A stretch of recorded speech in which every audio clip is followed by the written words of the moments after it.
आत्मीय भाइयों और बहनों प्रणाम।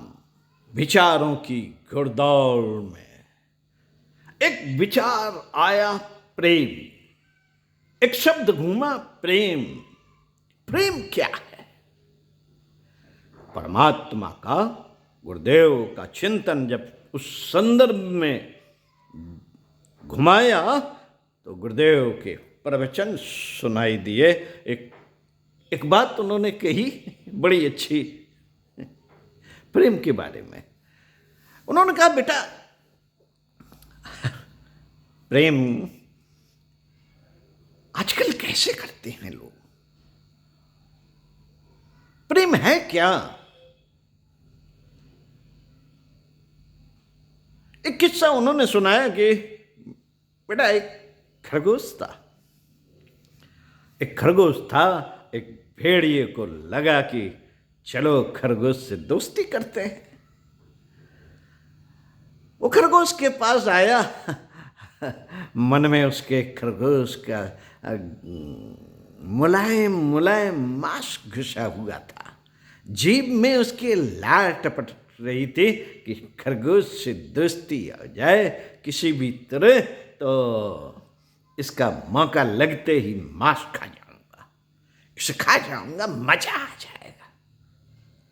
भेड़िया आया, अले अले गलगोत भाई कैसे हो? उनके हाँ, अच्छा हूँ। अरे भाई मैं तुम्हारे लिए ये कैडबरीज की टॉफी लाया हूँ, देखो कितनी अच्छी है। खरगोश बोला, अच्छा दिखाओ दिखाओ दिखाओ। और उसने, भेड़िया ने तुरंत कैडबरी की टॉफी निकाली और बोला, खाओ। तो जैसे ही खाना लगा रही, तो बहुत अच्छी है खरगोश अंकल। खरगोश ने कहा कि अरे भेड़िया अंकल, ये तो बहुत अच्छी है। अरे भाई तुम मुझे बहुत अच्छे लगते हो, मैं तुम्हें बहुत चाहता हूँ, आई लव यू। खरगोश बोले, इसका क्या मतलब होता है भेड़िया अंकल? बेटा हम तुम्हें पसंद करते हैं, तुम्हें चाहते हैं, तुम मुझसे दोस्ती करोगे? ऐसी ही टॉफियाँ ले लेके आऊँगा, तुम्हें खिलाऊंगा और फिर तुमसे गप्पे मारूंगा।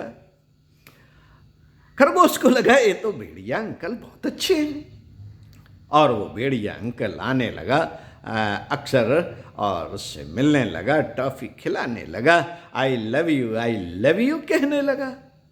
बहुत अच्छा लगता था खरगोश को। एक दिन भेड़िया आया, उसने कहा, और खरगोश जी कैसे हैं? बोले, वो अंकल आप टॉफी ले आए हैं? बोले, हाँ टॉफी लाया हूँ, ये खाओ। और वो खाने लगा और बड़ा प्रसन्न हुआ खरगोश। कहा, भाई अंकल जी ये टॉफी और नहीं है क्या? हमें बहुत अच्छी लग रही है। बोले, हाँ है बेटा, ये पीछे झाड़ी है, उसके पीछे हमने टॉफ़ी रख दी थी। हमने सोचा कि तुम तो एक ही टॉफ़ी खाओगे, वहीं रखी है। चलो चलो चलो, अगर तुम खाना चाहे तो चलो, वहीं बैठ के खाएंगे। और भेड़िया के चाल में वो खरगोश आ गया और वो टॉफी के लालच में भेड़िया अंकल को अच्छा मानते हुए उसके साथ चल दिया। और भेड़िया जैसे ही झाड़ी के पास पहुंचा, खरगोश उसको दबोच लिया और अपने पैने दांत उसके मांस में गड़ा दिए और खटाक से खा गया। खरगोश चिल्ला भी नहीं पाया, बोल भी नहीं पाया, समझ भी नहीं पाया, और भेड़िया उसके मांस को चिट कर गया। गुरुदेव कहते, बेटा ऐसे ही प्यार करता है क्या तू? प्यार क्या है ये जानता भी है? नहीं, बस आई लव यू कहता रहता है। भेड़िए की तरह निगाह तेरी उसी के गश्त पर रहती है और मौका लगते ही खटाक से खा जाता है। भीड़ लगी हुई है साथियों। गुरुदेव कहते, ऐसे लोगों की भीड़ लगी हुई है जो प्यार का मतलब भी नहीं जानते। प्यार समर्पण का नाम है। प्यार त्याग का नाम, प्यार परमात्मा का नाम है, जो दूसरों के लिए जीने के लिए अपने सुखों का त्याग करता है, वो प्यार है।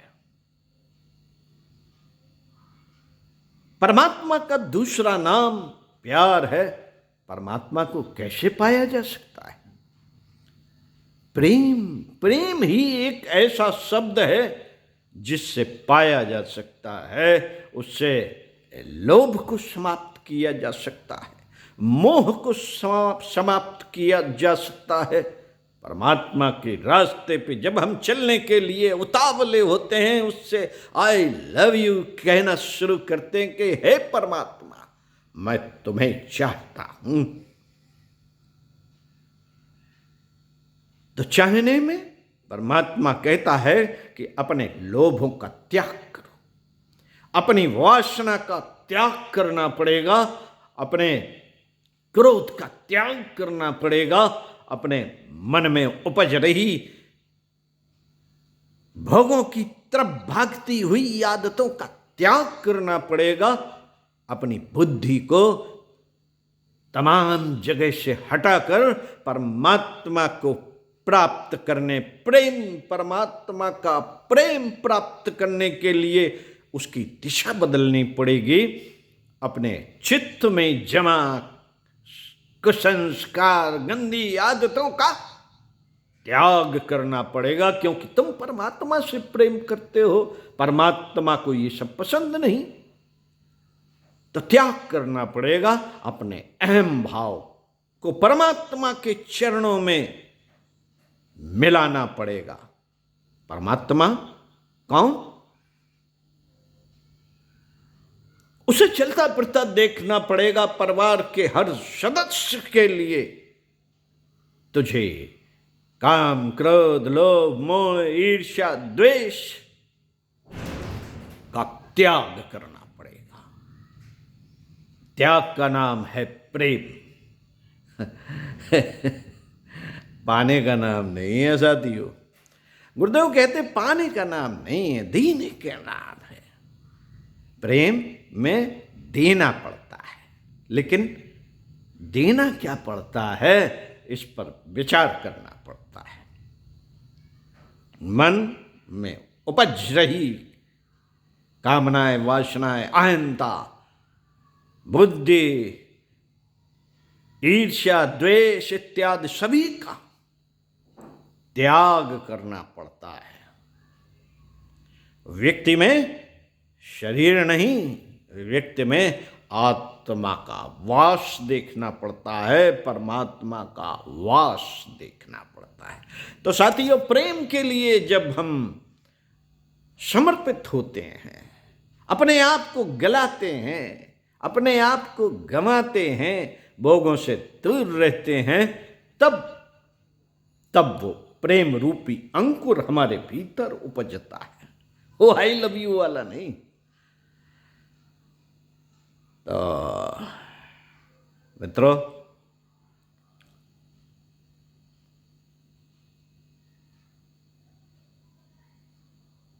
हम अपने लक्ष्य को पाने के लिए जब ऐसा त्याग शुरू कर देते हैं, लक्ष्य कुछ भी हो सकता है, परमात्मा भी हो सकता है, सफलता भी हो सकती है, व्यक्ति भी हो सकता है, पत्नी भी हो सकती है, माँ, भाई, बहन, पिता, सभी उस प्रेम के लक्ष्य हो सकते हैं। और वो प्रेम जब हम उनके प्रति दर्शाएंगे, तब ये त्याग करना पड़ता है। तो इन्हीं शब्दों के साथ इस पर चिंतन मनन करते हैं और देखते हैं क्या निकलता है। आपके दिलो दिमाग में भी कुछ नया उपजेगा और निश्चित ही प्रेम की सही धारा से परिचित होंगे। और इस तरह की और भी कहानियाँ हैं। एक प्रेम की कहानी थी, पति पत्नी एक दूसरे को प्रेम करते थे और पत्नी चाहती थी उसका पति को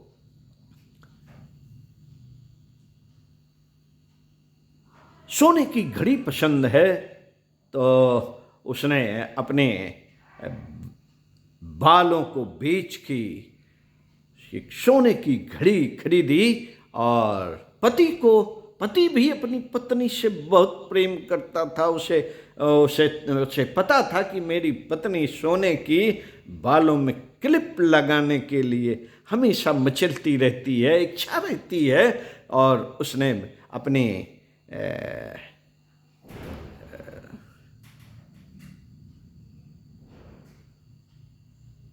अपनी एक अमूल्य चीज़, शायद वो सोने की कोई चीज़ थी, कंगन था क्या था, वो कंगन था जो पहने रहता था, उसको बेच के उसने सोने की क्लिप खरीद ली। जब दोनों मिले एक दूसरे का उपहार देने के लिए, तो वो अपने हाथ में कलाई में वो कंगन छुपाने के लिए एक रूमाल बांधे था और पत्नी अपने बालों में एक रूमाल बांधी थी। और अब वो बाल में जब उसने कहा ये क्लिप तुम्हारे लिए, तो सोने की है, बाल नहीं है, और उसके हाथ में वो कंगन नहीं था जो उसने लिया था। तो ये प्रेम की पराकाष्ठा होती है। लोग एक दूसरे के लिए जब अपने सुखों का, शौकों का त्याग शुरू कर देते हैं, तब प्रेम का अंकुर उपजता है।